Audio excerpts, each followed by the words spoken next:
the middle of the 19th century, Gregor Mendel had unlocked the secrets of heredity. He showed that a trait like roundness in a pea did not blend with a wrinkled trait. Mendel proposed that factors, which we now call genes, survive intact from generation to generation and preserve roundness and wrinkledness in fixed mathematical proportion. Mendel explained how a trait, or phenotype, could suddenly reappear in a population. Because the genes which produce variations are hidden and survive from generation to generation, they occasionally produce a different phenotype. A change in the environment might favor one variation over another. Slowly, natural selection, acting on this phenotype, could bring about the evolution of the species. Mendel's work was a theoretical description of how variation might occur, but neither Mendel nor Darwin were aware of the actual mechanism which could produce variation. It would take the work of many cell biologists to reveal the actual mechanism of variation. Around the beginning of this century, scientists began to suspect that the chromosomes contain the genetic information which determines both the function and appearance of the organism. Here is what biologists observed. Prior to a cell's division, chromosomes within the nucleus would first replicate, line up, and then separate. Finally, one member of the replicate goes to each of the daughter cells.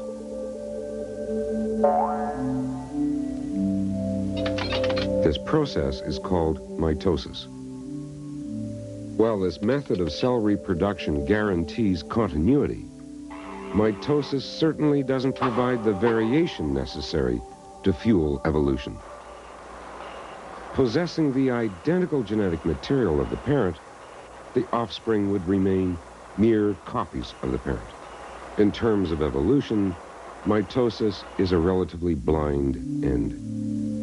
It was nature's invention of sexual reproduction that enabled organisms to generate variability. When two gametes fuse during fertilization, each parent contributes its complementary half of the genetic information to the offspring. But first, there was a hurdle that nature had to overcome. All cells, except gametes, in sexually reproducing organisms are diploid. That is, they contain a set of chromosomes from each parent. We can represent this mathematically by assigning n to each set of chromosomes. If we start with two diploid gametes, an egg and a sperm, and each contributes its full complement of chromosomes, fertilization would produce a tetraploid offspring. And the next generation, an octoploid. Until we might imagine a cell overstuffed with chromosomes. If sexual reproduction were to be successful, the diploid organism needed to reduce its number of chromosomes as it divided. And how, then, does nature carry off the act? Let us suppose a hypothetical diploid cell contains both the dominant allele and recessive allele for a given trait. During the primary stages, the chromosomes replicate exactly and pair up. In the secondary stages, the chromosomes migrate in opposite directions, and two cells are formed. Finally, these two cells divide again, and this time, the duplicate chromosomes separate to form 4 haploid cells. These 4 haploid cells are gametes. And meiosis is the name given to the process we've just watched. In meiosis, a single diploid cell becomes 4 gametes. Now, when a female gamete combines with one of these male gametes, note how the diploid configuration is restored with a chromosome from each parent. That's a simple model of meiosis. Now consider a more likely diploid cell containing not one, but several pairs of chromosomes. Each of these pairs will, through meiosis, eventually contribute one chromosome to each of the 4 gametes. Now, which chromosomes from which pair will wind up together in the same gamete?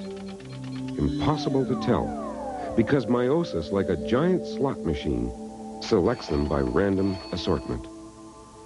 Suppose each window represents a different chromosome pair, and each carries a different trait. Each trait will have an even chance of being recessive or dominant.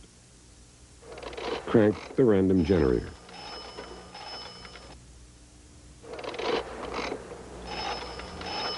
The number of possible combinations is a stingy 8. Now, increase the number of chromosomes to 23. That's the number in a human gamete. Ah, the random assortment payoff is in excess of 8 million possible combinations of chromosomes in each gamete. But even this model of meiosis, with its staggering variation, is still an oversimplification because nature is more complicated. Working once again with a single diploid pair, our model gives us not 4 different gametes, but 2 pairs of identical gametes. At this stage of meiosis, the chromosomes carry out a maneuver called crossover. Note how the chromosomes exchange material. What is important as we watch the cell perform its choreography is the net result of the crossover.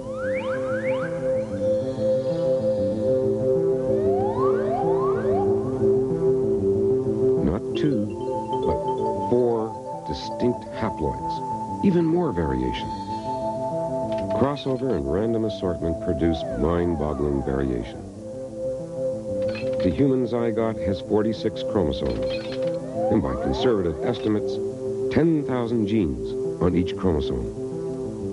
Because of meiosis, the number of potential genotypes the individual might take on at conception is astronomical, more than all the molecules in the universe. Though Darwin wasn't familiar with meiosis, his intuition was uncanny. Evolution, he postulated, was the result of these countless minor variations, all adding up over the eons. But what was the chemical basis of these countless variations? In 1953, Watson and Crick reported that chromosomes are made up of molecules called DNA, the now familiar double helix. Untwisted, it resembles a ladder, with rungs of 4 key nitrogenous bases: adenine, thymine, guanine, and cytosine. The sequence of these bases makes up the genetic code. During both meiosis and mitosis, the DNA ladder unzips. Each half of the ladder rebuilds its complementary side from chemicals in the organism. One DNA strand becomes 2 double helix molecules. This DNA replication is the foundation of meiosis, a way of reshuffling genes to produce constant variation.